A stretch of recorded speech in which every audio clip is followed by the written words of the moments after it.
ಹೋದ ಎಪಿಸೋಡಲ್ಲಿ ಸಗರ ಚಕ್ರವರ್ತಿದು ಕತೆ ಹೇಳಿದ್ದೆ. ಸಗರ ಚಕ್ರವರ್ತಿಗೆ ಇಬ್ಬರು ಹೆಂಡ್ತಿರು, ಸುಮತಿ ಮತ್ತು ಕೇಸಿನಿ ಅಂತ. ಸಗರ ಮತ್ತು ಸುಮತಿಗೆ ಹುಟ್ಟಿದವರು 60,000 ಜನ ಮಕ್ಕಳು, 60,000 ಮಕ್ಕಳು. ಮತ್ತು ಕೇಸಿನಿ ಸಗರ ಚಕ್ರವರ್ತಿ ಹುಟ್ಟಿದ್ದು ಒಬ್ಬ, ಅವನು ಅಸಮಂಜಸ ಅಂತ. ಸರಿ, ಈಗ ಸಗರನ ಮುಂದಿನ ಉತ್ತರಾಧಿಕಾರಿ ಆಗಬೇಕಲ್ಲ, ಯಾರು? 60,000 ಜನ ಹೇಗಾಗ್ತಾರೆ? ಇದು ಲಾಜಿಕ್ ಇದು. ಸೊ ಒಬ್ಬ ಮಗ ಇದ್ದಾನಲ್ಲ ಅಸಮಂಜಸ, ಅವನು ಮುಂದಿನ ಉತ್ತರಾಧಿಕಾರಿ ಆಗಬೇಕು ಅನ್ನೋ ಒಂದು ಇದು. ಆದರೆ ಅವನು ಅಸಮಂಜಸ ತುಂಬ ಕೆಟ್ಟವನು. ಅವನು ಒಂಥರ ಜನ್ಮತಃ ಅವನು ದುಷ್ಟ. ಚಿಕ್ಕ ವಯಸ್ಸಿಂದ ಅವನು ಈ ಎಳೆ ಮಕ್ಕಳು ತೊಗೊಂಡೋಗೋದು, ಬಾವಿಗೆ ಎಸ್ತ್ಬಿಡೋದು, ನದಿಗೆ ಎಸ್ತ್ಬಿಡೋದು, ಆಮೇಲೆ ಪ್ರಾಣಿಗಳನ್ನ ಹೊಡೆದು ಕೊಂದು ಬಿಡೋದು, ಮುದುಕರು ಹೆಂಗಸರು ಯಾರನ್ನೂ ನೋಡ್ತಾ ಇರಲಿಲ್ಲ. ಬರೀ ಕೆಟ್ಟ ಕೆಲಸಗಳೇನೇನೆ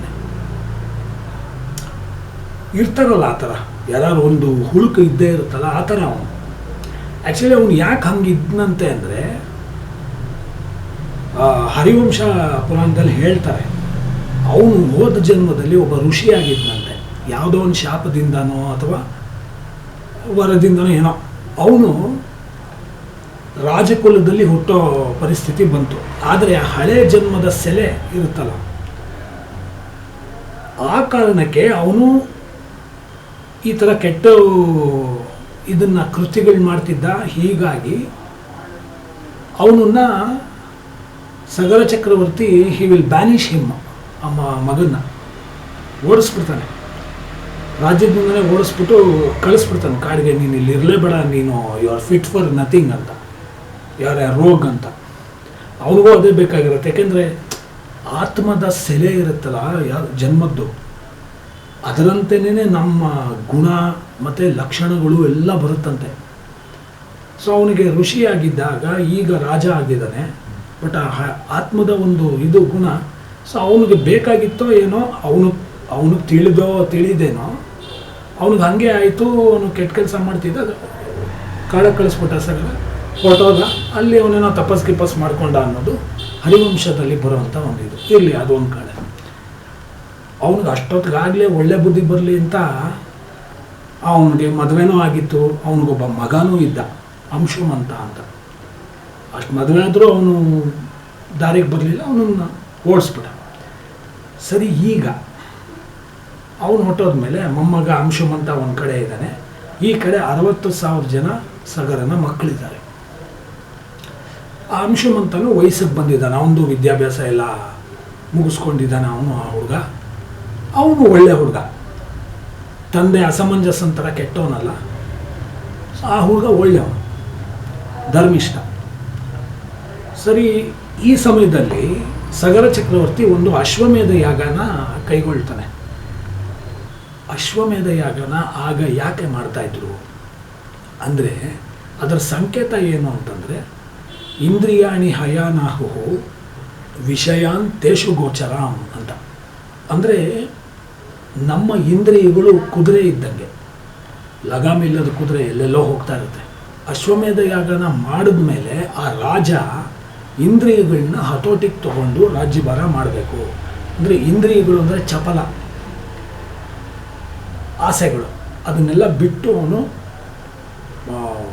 ಯೋಗಿ ಥರ ರಾಜ್ಯಭಾರ ಮಾಡಬೇಕು ಅನ್ನೋದಕ್ಕೆ ಅಶ್ವಮೇಧ ಯಾಗ ಒಂದು ಸಂಕೇತ. ಅದು ಸರಿ, ಅವನು ಅಶ್ವಮೇಧ ಯಾಗನ ಕೈಗೊಳ್ತಾನೆ. ಅದಕ್ಕೆ ಏನು, ಆ ಕುದುರೆನ ಹೋಮಕ್ಕೆ ಅರ್ಪಿಸೋದು, ಅದೇನೋ ಒಂದು ಪ್ರೊಸೀಜರ್ ಇದೆ, ಅದು ಈಗ ಬೇಡ. ಈಗ ಆ ಕುದುರೆನ ಫಸ್ಟು ಅದಕ್ಕೆ ಸಂಸ್ಕಾರ ಮಾಡಿ, ಪೂಜೆ ಗೀಜೆ ಮಾಡಿ ಅದನ್ನು ಬಿಡೋದು. ಅದು ಎಲ್ಲೆಲ್ಲಿ ಹೋಗುತ್ತೋ ಅದು ಎಲ್ಲ ಕಡೆ ಹೋಗುತ್ತೆ. ಅಂದರೆ ರಾಜ್ಯಗಳಿಗೆ, ನಗರಗಳಿಗೆ, ಎಲ್ಲ ಕಡೆ ಹೋಗುತ್ತೆ. ಅದ್ರ ಹಿಂದೆ ಈ ರಾಜನ ಪರಿವಾರ ಮತ್ತು ಆಳುಕಾಳುಗಳು ಅವರು ಆ ಕುದುರೆ ಹಿಂದೆ ಹೋಗ್ತಾರೆ. ಅದು ಎಲ್ಲೆಲ್ಲಿ ಹೋಗಿ ಯಾವ್ಯಾವ ರಾಜ್ಯದಲ್ಲಿ ನಿಂತ್ಕೊಳ್ಳುತ್ತೋ ಅಲ್ಲಿ ಆ ರಾಜ್ಯದ ಆಳ್ವಿಕೆಯಲ್ಲಿ ಯಾರು ಇರ್ತಾರೋ ಅವರು ಈ ಹೋಮಕ್ಕೆ ಕಪ್ಪ ಕಾಣಿಕೆ ಕೊಡಬೇಕು, ಮತ್ತು ಹೋಮದಲ್ಲಿ ಅವರು ಭಾಗಿಯಾಗಬೇಕು. ಇಲ್ಲ ಅಂತಂದರೆ ಯುದ್ಧ ಮಾಡಬೇಕು. ಈ ಥರ ಎಲ್ಲ ಒಂದು ಪ್ರೊಸೀಜರ್ ಅದು ಅಶ್ವಮೇಧ ಯಾಗದ ಒಂದು ಪ್ರೊಸೀಜರ್. ಈಗ ಅದು ಬೇಡ ಈಗ. ಸರಿ, ಹೀಗೆ ಆ ಕುದುರೆನ ಸಂಸ್ಕಾರ ಮಾಡಿ ಬಿಡ್ತಾರೆ. ಆ ಕುದುರೆ ಹಿಂದೆ ಸಗರ ಚಕ್ರವರ್ತಿಯ 60,000 ಜನ ಮಕ್ಕಳು ಮತ್ತು ರಾಜ ಪರಿವಾರದವರು ಮತ್ತು ಸೋಲ್ಜರ್ಸು ಮತ್ತು ಅಂಶುಮಂತ ಮೊಮ್ಮಗ ಇದ್ನಲ್ಲ, ಅವನು ಚಿಕ್ಕ ಹುಡುಗ, ಅವನು ದೊಡ್ಡಪ್ಪಂದ್ರ ಜೊತೆ ಹೊರಡ್ತಾನೆ. ಸರಿ, ಅದೊಂದು 2-3 ರಾಜ್ಯಗಳೆಲ್ಲ ಕವರ್ ಮಾಡುತ್ತೆ. ಆಮೇಲೆ ಆ ಕುದುರೆ ಹೀಗೆ ಹೋಗ್ತಾ ಇರುತ್ತೆ. ಅದ್ರ ಹಿಂದೆ ಸಗರನ 60,000 ಜನ ಮಕ್ಕಳು ಮತ್ತು ಅವನ ಮೊಮ್ಮಗ ಅಂಶುಮಂತ ಮತ್ತು ಆಳು ಕಾಳುಗಳು ಪರಿವಾರಗಳೆಲ್ಲ ಹೋಗ್ತಾ ಇರ್ತಾರೆ. ಸಡನ್ನಾಗಿ ಒಬ್ಬ ವ್ಯಕ್ತಿ ಗಡ್ಡಧಾರಿ, ಬಿಳಿ ಗಡ್ಡ ಎಲ್ಲ ಬಿಟ್ಕೊಂಡು ತೇಜೋರೂಪಿಯಾಗಿರ್ತಾನೆ. ಅವನೇನು ಮಾಡ್ತಾನೆ, ಆ ಕುದುರೆದು ಲಗಾಮ ಹಿಡ್ಕೊಂಡ್ಬಿಟ್ಟು ನೆಲದೊಳಗೆ ಹೊಟ್ಟೋಗ್ಬಿಡ್ತಾನೆ. ಇವ್ರಿಗೆ ನೋಡ್ತಾ ಇರ್ತಾರೆ, ಆಶ್ಚರ್ಯ ಅವ್ರಿಗೆ, ಇದೇನಪ್ಪ ಕುದುರೆನ ತೊಗೊಂಡು ನೆಲದೊಳಗೆ ಹೊಟ್ಟೋದ ಅಂದ್ಬಿಟ್ಟು ಅಲ್ಲಿ ಹೋಗಿ ನೋಡಿದ್ರೆ ಅಲ್ಲಿ ಹಳ್ಳದ ಥರ ಆಗಿರುತ್ತೆ, ಅಲ್ಲಿ ಹೊಟ್ಟೋಗಿದ್ದಾನ ಅವನು. ಇವ್ರಿಗೆ ಆಶ್ಚರ್ಯ, ಇದೇನಿದು ಇಂಥದ್ದು. ಸರಿ, ಇವರೇನು ಮಾಡ್ತಾರೆ, ಅಲ್ಲ ಆ ಹಳ್ಳದೊಳಗೆ ಎಲ್ಲೋ ಹೋಗಿರಬೇಕು ಮಾಯಾವಿ ಅವನು, ನಾವೆಲ್ಲ ತೋಡೋಣ ಅಂದ್ಬಿಟ್ಟು ಆ ನೆಲನ ತೋಡ್ತಾರೆ ಅವರು. ತೋಡ್ಕೊಂಡು ಒಳಗೆ ಹೋಗಿ ಪಾತಾಳದ ತನಕ ಹೊಟ್ಟೋಗ್ತಾರೆ ಅವರು. ಪಾತಾಳದಲ್ಲೂ ಒಂದು ಸ್ವಲ್ಪ ದೂರ ಹೋದಾಗ ದೂರದಲ್ಲಿ ಒಂದು ಆಶ್ರಮ ಕಾಣುತ್ತೆ. ಪಾತಾಳದಲ್ಲಿ ಆಶ್ರಮದಲ್ಲಿ ಒಂದು ಅರಳಿ ಕಟ್ಟೆ, ಅಲ್ಲಿ ಕೆಳಗಡೆ ಒಬ್ಬರು ತೇಜೋರೂಪಿಯಾದಂತಹ ಒಬ್ಬರು ಋಷಿಗಳು ತಪಸ್ಸು ಮಾಡ್ತಾ ಇರ್ತಾರೆ. ಆ ಋಷಿಗಳ ಹಿಂದ್ಗಡೆ ಈ ಅಶ್ವಮೇಧ ಯಾಗದ ಕುದುರೆ ಕಟ್ಟಿದೆ. ಆ ಋಷಿ ಬೇರೆ ಯಾರೂ ಅಲ್ಲ, ಸಾಕ್ಷಾತ್ ಭಗವಂತ ಶ್ರೀಮನ್ ನಾರಾಯಣನ ಅವತಾರಿ ಕಪಿಲ ಮಹರ್ಷಿಗಳು. ಇವರೇನು ಅನ್ಕೊಂಡ್ಬಿಡ್ತಾರೆ, ಆ ಕುದುರೆನ ಕರ್ಕೊಂಬಂದಿದ್ದ ಗಡ್ಡದಾರಿ ಇದು ಇವನೇ ಅಂತ ಅನ್ಕೊಂಡ್ಬಿಟ್ಟು ಈ 60,000 ಜನ ಮಕ್ಕಳು ಅವರು ಸಿಟ್ಟು ಬಂದ್ಬಿಡುತ್ತೆ ಅವ್ರಿಗೆ. ಅವ್ರೇನು ಮಾಡ್ತಾರೆ, ಕಪಿಲ ಮಹರ್ಷಿಗಳಿಗೆ ಹೊಡೆಯೋದಕ್ಕೆ ಅಂತ ತಮ್ಮ ಆಯುಧ ಎಲ್ಲ ಎತ್ಕೊಂಡ್ಬಂದು ಅವ್ರನ್ನ ಬೈದು ಮಾಡಿ ಅವ್ರನ್ನ ಹೊಡೆಯೋದಕ್ಕೆ ಅಂತ ಬಂದು ಕೈ ಮಾಡ್ತಾರೆ. ಋಷಿಗಳಿಗೆ ತಮ್ಮ ತಪಸ್ಸಿನಿಂದ ಎಚ್ಚರ ಆಗುತ್ತೆ. ಎದ್ದು ತಮ್ಮ ಕೋಪಾಗ್ನಿನಲ್ಲಿ ಅವ್ರನ್ನ ನೋಡಿದ ತಕ್ಷಣ 60,000 ಜನ ಸುಟ್ಟು ಬೂದಿಯಾಗೋಗ್ಬಿಡ್ತಾರೆ. ಇದನ್ನು ನೀವು ಒಂದು ಪ್ರಶ್ನೆ ಕೇಳ್ಬೋದು, ಇದೇನಪ್ಪ ಇದು, ಅವನು ಯಾವನೋ ಬಂದ ಕುದುರೆನ ನೆಲದೊಳಗೆ ತೊಗೊಂಡು ಹೊಟ್ಟೋದ್ನಂತೆ, ಇವರು ನೆಲ ಅಗದ್ರಂತೆ, ಪಾತಾಳ ಕೊಟ್ಟೋದ್ರಂತೆ, ಯಾವ ನಾನ್ಸೆನ್ಸ್ ಅಂತ. ಇದು ನಾನ್ಸೆನ್ಸ್ ಅಲ್ಲ. ಇದನ್ನು ಪುರಾಣದಲ್ಲಿ ರೂಪಕ ಅಲಂಕಾರ ಅಂತಾರೆ. ಹಿಂದೆ ನಾನು ಒಂದು ಟಾಪಿಕ್ಗೆ ಈ ವಿಚಾರ ಹೇಳಿದ್ದೆ. ನಾನು ರೂಪಕ ಅಲಂಕಾರ ಅಂತಂದರೆ it's an exaggeration, fantasy or the creativity given to the literature. ಒಂದು ಪರ್ಟಿಕ್ಯುಲರ್ ಯಾವುದೋ ಒಂದು ಇದಕ್ಕೆ, ಒಂದು ಕಥೆಗೆ ಕೆಲವು ಸಲ ಇಂಥ ಎಕ್ಸಾಜರೇಷನ್ಸ್ನ ಕೊಡಬೇಕಾಗುತ್ತೆ. ಯಾಕೆ ಅಂದರೆ ಇಂಟ್ರೆಸ್ಟ್ ಕ್ರಿಯೇಟ್ ಮಾಡುತ್ತೆ. ಅದು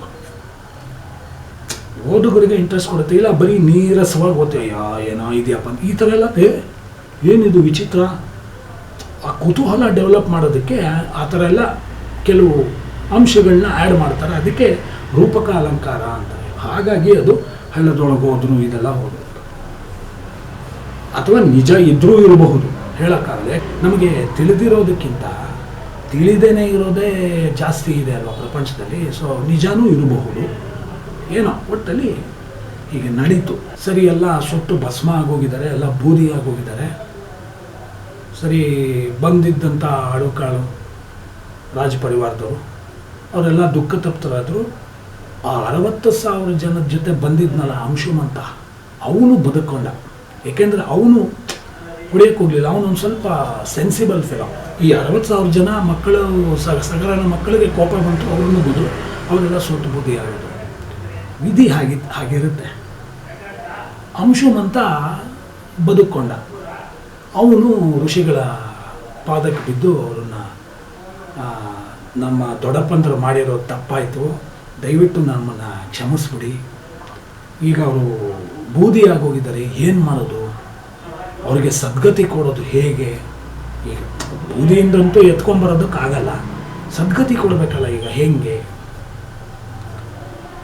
ಕಪಿಲ ಮಹರ್ಷಿಗಳು ಹೇಳ್ತಾರೆ, ನೋಡಪ್ಪ, ಸ್ವರ್ಗದಲ್ಲಿ ಗಂಗೆ ಹರಿತಾ ಇದ್ದಾಳೆ. ಆ ಗಂಗೆನ ಒಲಿಸ್ಕೊಂಡು ಆ ಗಂಗೆನ ಭೂಮಿಗೆ ತಂದು ಪಾತಾಳಕ್ಕೆ ತಗೊಂಡು ಬಂದು ಗಂಗೆ ಈ ಬೂದಿ ಮೇಲೆ ಹಾರಿದ್ರೆ ಅವ್ರಿಗೆಲ್ಲ ಸದ್ಗತಿ ಸಿಗುತ್ತೆ, ಸ್ವರ್ಗ ಪ್ರಾಪ್ತಿ ಆಗುತ್ತೆ. ಗಂಗೆನ ಕುರಿತು ನೀವು ಪ್ರಾರ್ಥನೆ ಮಾಡಬೇಕು, ತಪಸ್ಸು ಮಾಡಬೇಕು, ಮಾಡಿ. ನಿಮ್ಮ ದೊಡ್ಡಪ್ಪಂದ್ರು ಮಾಡಿರೋ ತಪ್ಪಿಗೆ ನೀನು ಮಾಡು, ಯು ಪೇ ದ ಟ್ಯಾಕ್ಸ್. ಹೇಳಲ್ವಾ, ನಮ್ಮ ಹಿರಿಯರು ಮಾಡಿದ್ದ ತಪ್ಪಿಗೆ ಇವಾಗ ನಾವು ಅನುಭವಿಸ್ತಾ ಇದ್ದೀವಿ ಅಂತ. ಅದೇ ಸೇಮ್ ಕಾನ್ಸೆಪ್ಟ್ಗಳಿವೆಲ್ಲ.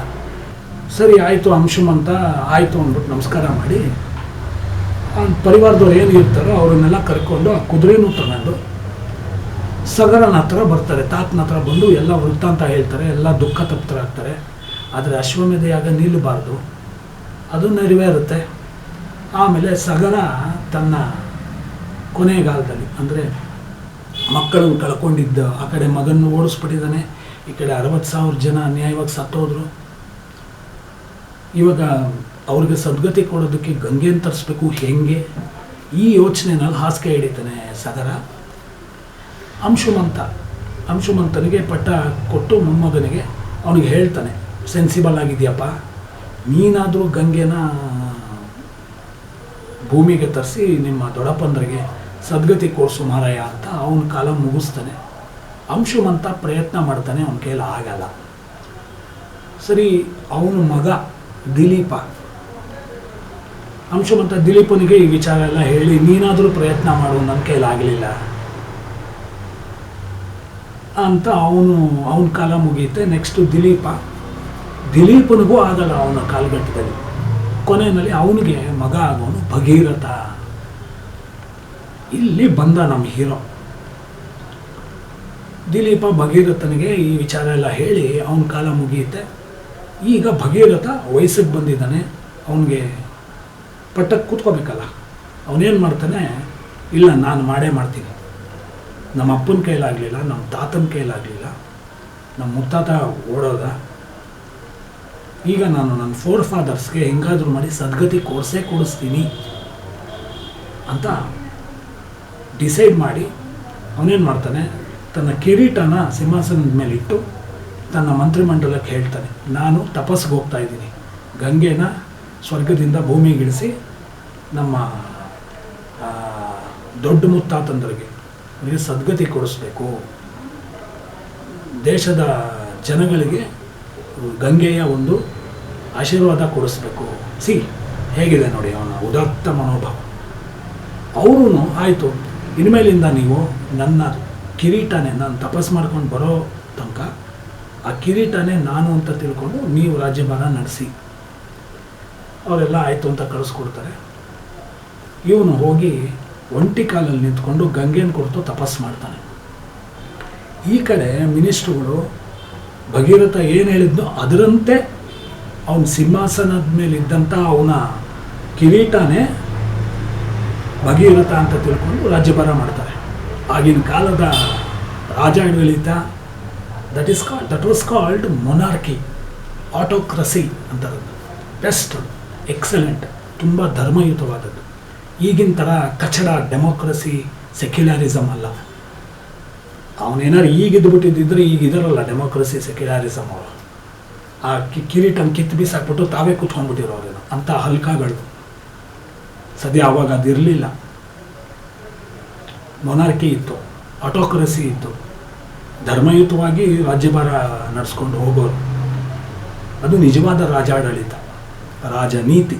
ಅದು ಇವತ್ತಿಂದ ಇರೋ ಥರ ಅಲ್ಲ, ಇವತ್ತಿಂದ ಕಚಡ ಅದು ಪಾಲಿಸಿ.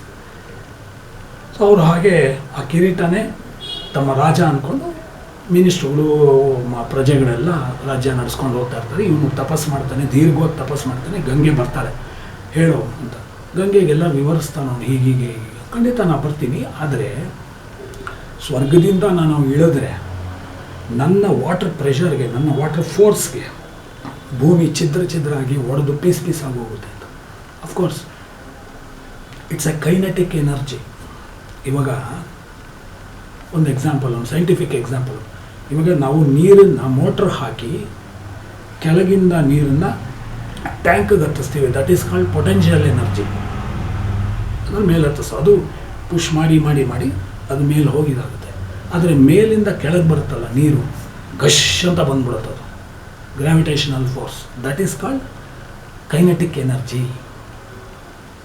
ಸೊ ಅದಕ್ಕೆ ಫೋರ್ಸ್ ಜಾಸ್ತಿ ಇರುತ್ತೆ ಕೈನೆಟಿಕ್ ಎನರ್ಜಿ. ಸೊ ಅವಳು ಅದನ್ನು ಹೇಳ್ತಾಳು, ನಾನು ಅಲ್ಲಿಂದ ಧುಮುಕಿದ್ರೆ ಸ್ವರ್ಗದಿಂದ ಭೂಮಿನೇ ಒಡೆದು ಪೀಸ್ ಪೀಸ್ ಆಗೋಗುತ್ತೆ. ಸೊ ನನ್ನ ರಭಸ, ನೀರಿನ ರಭಸನ ತಡೆಯುವಂಥ ಒಂದು ಶಕ್ತಿನ ನೀನು ಅರೇಂಜ್ ಮಾಡು, ನಾನು ಬರ್ತೀನಿ, ಐ ಆಮ್ ರೆಡಿ ಅಂತಾಳೆ.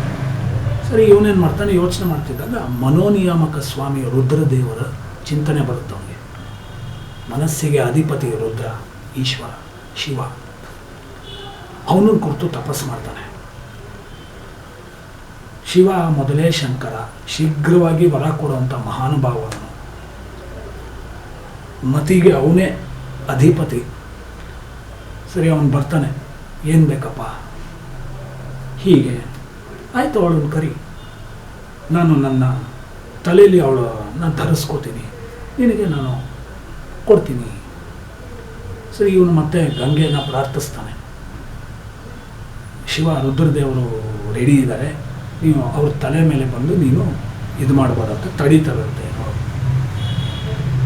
ಅವಳಿಗೆ, ಗಂಗೆಗೆ ಒಂದು ದುರಂಕಾರ ಬರುತ್ತೆ ಅವಾಗ.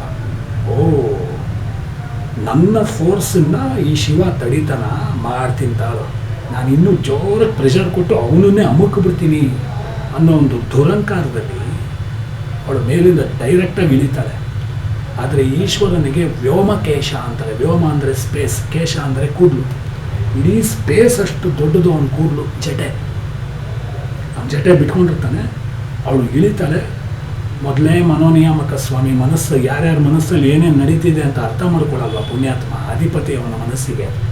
ಅವನಿಗೆ ಅರ್ಥ ಆಗುತ್ತೆ ಗಂಗೆದು, ಹೌದಾ ನಿನ್ನ ಮನಸ್ಸಿನಲ್ಲಿ ಈ ಥರ ಇದೆಯಾ, ಬಾ ನೀನು ನನ್ನ ತಲೆ ಮೇಲೆ ಬಾ, ನಿನ್ಗೆ ಏನು ಮಾಡ್ತೀನಿ ನೋಡು ಅಂದ್ಬಿಟ್ಟು ಅವಳು ಈಶ್ವರನ ತಲೆಗೆ ಬಂದ ತಕ್ಷಣ ಇವನೇನು ಮಾಡ್ತಾನೆ, ಜಟೆನಲ್ಲಿ ಕಟ್ಟಿಬಿಟ್ಟು ಗಂಗೆನ ಬಂದಿ ಮಾಡಿಬಿಡ್ತಾನೆ. ಗಂಗೆ ಜೈಲ್ಡ್ ಇನ್ಸೈಡ್ ಈಶ್ವರನ ಜಟೆ, ಸಿಕ್ಕಾಕೊಂಡ್ಬಿಡ್ತಾಳೆ. ಈಶ್ವರನ ಜಟೆ ಒಳಗೆ ಗಂಗೆ ಸಿಕ್ಕಾಕೊಂಡ್ಬಿಡ್ತಾಳೆ. ಒಂದು ಡ್ರಾಪು ಕೆಳಗೆ ಬೀಳಲ್ಲ. ಈಶ್ವರನ ಹತ್ರ ಆಟ ಆಡಿದ್ರೆ ನಡೆಯುತ್ತಾ? ಚಾನ್ಸೇ ಇಲ್ಲ. ದೈವದ ಕಕ್ಷೆ ಅಂತಾರೆ, ಅಂದರೆ ಒಂದೊಂದು ದೇವತೆಗಳದ್ದು ಕಕ್ಷೆಗಳು. ಮೊದಲು ಫಸ್ಟು ಸ್ವಾಮಿ ನಾರಾಯಣ, ಆಯಿತಾ? ಸೆಕೆಂಡು ತಾಯಿ ಲಕ್ಷ್ಮಿ, ಥರ್ಡು ಬ್ರಹ್ಮದೇವರು ಮತ್ತು ವಾಯುದೇವರು, ಫೋರ್ತು ಭಾರತೀ ದೇವಿ ಮತ್ತು ಸರಸ್ವತಿ ತಾಯಿ, ಫಿಫ್ತೇ ಈಶ್ವರ. ಗಂಗೆ 20ನೇ ಪೊಸಿಷನ್ನಲ್ಲಿದ್ದಾಳೆ. 20ನೇ ಪೊಸಿಷನ್ನಲ್ಲಿರೋಳು 5th ರ್ಯಾಂಕ್ನವ್ರ ಜೊತೆ ಆಟ ಆಡೋದಕ್ಕಾಗತ್ತಾ? ಚಾನ್ಸೇ ಇಲ್ಲ. ಈ ಕಕ್ಷೆಯದೆಲ್ಲ ಒಂದು ಸಂಪ್ರದಾಯದಲ್ಲಿ ಹೇಳ್ತಾರೆ, ಇರಲಿ, ಅದು ಬೇರೆ ಟಾಪಿಕ್. ಸೊ ನಮಗಿಂತ ದೊಡ್ಡವರು, ನಮಗಿಂತ ಜ್ಞಾನಿಗಳು, ನಮಗಿಂತ ಹೆಚ್ಚು ಎಕ್ಸ್ಪರ್ಟ್ಸ್ ಆದವ್ರ ಹತ್ರ ನಾವು ಆಟ ಆಡಬಾರ್ದು ಅನ್ನೋದೆಲ್ಲ ಇದರಲ್ಲಿ ತೋರಿಸುತ್ತೆ. ಸಣ್ಣ ಸಣ್ಣ ವಿಚಾರಗಳು ನಮ್ಮ ಜೀವನದಲ್ಲಿ ಒಂದು ಮಹತ್ತರವಾದಂಥ ಒಂದು ವಿಚಾರನ ತಿಳಿಸ್ಕೊಡುತ್ತೆ ನಮಗೆ, ನಮ್ಮ ಸನಾತನದ ಕಥೆಗಳು. ಸರಿ, ಬಂದಿ ಮಾಡಿಬಿಡ್ತಾನೆ ಭಗೀರಥನಿಗೆ. ಅಯ್ಯೋ ಸ್ವಾಮಿ, ನಿಮ್ಮಿಬ್ಬರು ಜಗಳದಲ್ಲಿ ನಾನು ಅದೇನು ಹೇಳ್ತಾರಲ್ಲ, ಗಂಡ ಹೆಂಡರ ಜಗಳದ ಮಧ್ಯೆ ಕೂಸ್ಬಡವಾಯ್ತು ಅಂತ, ನನ್ನ ಗತಿ ಏನಪ್ಪ? ಆಗ ಈಶ್ವರ, ಯೋಚನೆ ಮಾಡಬೇಡಪ್ಪ ಅಂತಂದ್ಬಿಟ್ಟು ಒಂದು ಹೇರ್ ಸ್ಟ್ರ್ಯಾಂಡಿಂದ ಗಂಗೆನ ಬಿಡ್ತಾನೆ. ಅಂದರೆ ಒಂದೇ ಒಂದು ಕವಲಿನಿಂದ ಗಂಗೆ ಈಶ್ವರನ ತಲೆಯಿಂದ ಬರ್ತಾಳೆ. ಅದೇ ನಾವು ಈಶ್ವರನ ಫೋಟೋಲ್ಲಿ ನೋಡ್ತೀವಲ್ಲ, ಒಂದೇ ಹಿಂಗೆ ನೀರು ಬೀಳ್ತಾ ಇರೋದು ಅದು. ಸೊ ಅದೇ ಗಂಗೋತ್ರಿನಲ್ಲಿ ಆ ಥರ ಫೋರ್ಸ್ ಇದೆ. ಇನ್ನಂಥದ್ದು ಇಡೀ ಗಂಗೆ ಬಂದಿದ್ರೆ ಏನಾಗಿರೋದು ಭೂಮಿ?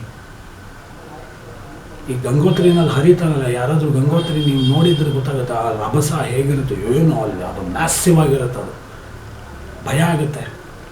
ಅದು ಈಶ್ವರನ ಒಂದು ಸ್ಟ್ರ್ಯಾಂಡಿಂದ ಬಂದಿರೋಂಥ, ಅಂದರೆ ಒಂದು ಕವಲಿನಿಂದ ಬಂದಿರೋದು ಅಷ್ಟೇ ಅದು, ಆಯಿತಾ? ಸೊ ಹಾಗೆ ಬಿಡ್ತಾನೆ. ನಮಸ್ಕಾರ ಮಾಡಿ ಈಶ್ವರನ ಆಶೀರ್ವಾದ ತೊಗೊಂಡು, ಸರಿ ಹೋಗಪ್ಪ ನೀನು ಕೆಲಸ ಮಾಡೋಗು ಅಂತ ಹೇಳಿ ಈಶ್ವರ ಆಶೀರ್ವಾದ ಮಾಡಿ ಕಳಿಸ್ತಾನೆ. ಸರಿ ಅವನು ಭಗೀರಥ ಹೋಗ್ತಾನೆ. ಭಗೀರಥನ ಹಿಂದೆ ಗಂಗೆ ಬರ್ತಾಳೆ. ಬರ್ತಾ ಬರ್ತಾ ಹರಿದ್ವಾರದ ಹತ್ರ ಭಗೀರಥ ಬರ್ತಾ ಇರ್ತಾನೆ. ಅಲ್ಲಿ ಜನ್ನು ಮಹರ್ಷಿಗಳ ಆಶ್ರಮ ಇರುತ್ತೆ. ಜನ್ನು ಮಹರ್ಷಿಗಳು ಮಹಾ ತಪಸ್ವಿಗಳು. ಅವರು ಅವರ ಶಿಷ್ಯಂದ್ರ ಜೊತೆ ತಪಸ್ಸು ಮಾಡ್ತಾ ಕೂತಿರ್ತಾರೆ ಆಶ್ರಮದೊಳಗೆ. ಈ ಗಂಗೆ ಹೊರ್ಗರೆತ್ತದಲ್ಲಿ ಬರ್ತಾ ಇದ್ದಾಳಲ್ಲ, ಬಂದವಳೆ ಅವರ ಆಶ್ರಮ ಎಲ್ಲ ಕೊಚ್ಚಾಕ್ಬಿಡ್ತಾಳೆ. ಭಗೀರಥ ಮುಂದೆ ಹೋಗ್ತಾ ಇದ್ದಾನೆ, ಇವಳು ಇಲ್ಲಿ ಆಶ್ರಮ ಕೊಚ್ಚಿಬಿಟ್ಟಿದ್ದಾಳೆ.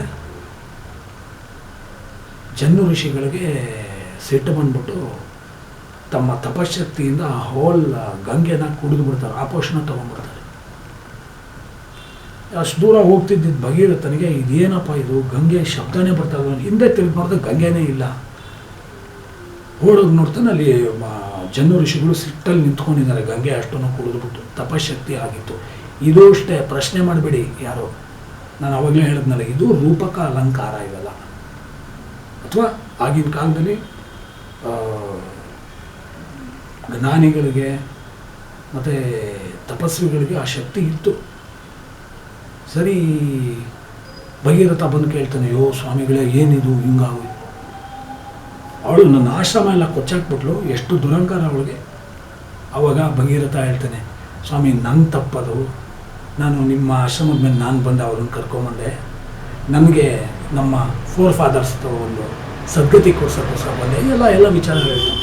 ಆವಾಗ ಆಮೇಲೆ ಬೇಡ್ಕೋತಾನೆ, ದಯವಿಟ್ಟು ಬಿಡಿ. ಆಗ ಜನ್ನು ಋಷಿಗಳಿಗೆ ಅವನ ಮೇಲೆ ಕರುಣೆ ಬಂದು ಆಯ್ತಪ್ಪ ಅಂದ್ಬಿಟ್ಟು ಅವ್ರ ಕಿವಿಯಿಂದ ಗಂಗೆನ ಹರಿಬಿಡ್ತಾರೆ. ಸೊ ಅವಳು ಮತ್ತೆ ಭಗೀರಥನ ಹಿಂದೆ ಬರ್ತಾಳೆ. ಅವತ್ತಿನಿಂದ ಗಂಗೆಗೆ ಜಾಹ್ನವಿ ಅಂತ ಹೆಸರಾಯಿತು. ಏಕೆಂದ್ರೆ ಜನ್ನು ಋಷಿಗಳ ಕಿವಿಯಿಂದ ಬಂದು. ಅದಕ್ಕೆ ಮುಂಚೆ ಅವಳಿಗೆ ಫಸ್ಟ್ ಹೆಸರು ಏನು ಬಂತು, ಶಿವಗಂಗೆ, ಈಶ್ವರನ ಜಟೆಯಿಂದ ಬಂದದ್ದು. ಈಗ ಜಾಹ್ನವಿ, ಜನ್ನು ಋಷಿಗಳ ಕಿವಿಯಿಂದ ಬಂದಿದ್ದು. ಸರಿ, ಇವಾಗ ಭಗೀರಥ ಕರ್ಕೊಂಡು ಬಂದು ಆ ಪಾತಾಳ ತೋಡಿದ್ರಲ್ಲ ಇವರಲ್ಲ, ಅವಾಗ 60,000 ಜನದ ಆ ಜಾಗಕ್ಕೆ ಕರ್ಕೊಂಡು ಪಾತಾಳಕ್ಕೆ ಬರ್ತಾನೆ. ಗಂಗೆ ಹರ್ಕೊಂಡು ಬರ್ತಾಳೆ. ಸರಿ, ಆ ಬೂದಿ ಎಲ್ಲ ಬಿದ್ದಿರುತ್ತೆ, ಹೀಪ್ಸ್ ಆಫ್ ಆ್ಯಶಸ್. ಸರಿ, ಗಂಗೆ ಬಂದು ಅದನ್ನೆಲ್ಲ ತೊಯಿಸಿ ಭಗೀರಥ ಅಲ್ಲಿ ಕೂತ್ಕೊಂಡು ಅವ್ರಿಗೆಲ್ಲ 60,000 ಜನ ಏನಿದ್ದಾರೋ ತನ್ನ ಫಾದರ್ಸ್ ಅವ್ರಿಗೆಲ್ಲ ಉತ್ತರ ಕ್ರಿಯೆ ಮಾಡ್ತಾನೆ. ಸೊ ಅವರಿಗೆಲ್ಲ ಒಂದು ಸದ್ಗತಿ ಸಿಗುತ್ತೆ, ಸ್ವರ್ಗಾರೋಹಣ ಆಗುತ್ತೆ. ಅವರೆಲ್ಲ ಭಗೀರಥನಿಗೆ ಆಶೀರ್ವಾದ ಮಾಡ್ತಾರೆ. ದೀರ್ಘಾಯಸ್ಸು ಇರಲಿ ನಿನಗೆ, ಚೆನ್ನಾಗಿ ರಾಜ್ಯಭಾರ ಮಾಡು, ಸುಖವಾಗಿರಪ್ಪ, ಸಂತೋಷವಾಗಿರು, ಆರೋಗ್ಯವಾಗಿರು, ನೀನು ಪ್ರಖ್ಯಾತನಾಗ್ತೀಯ ನೀನು.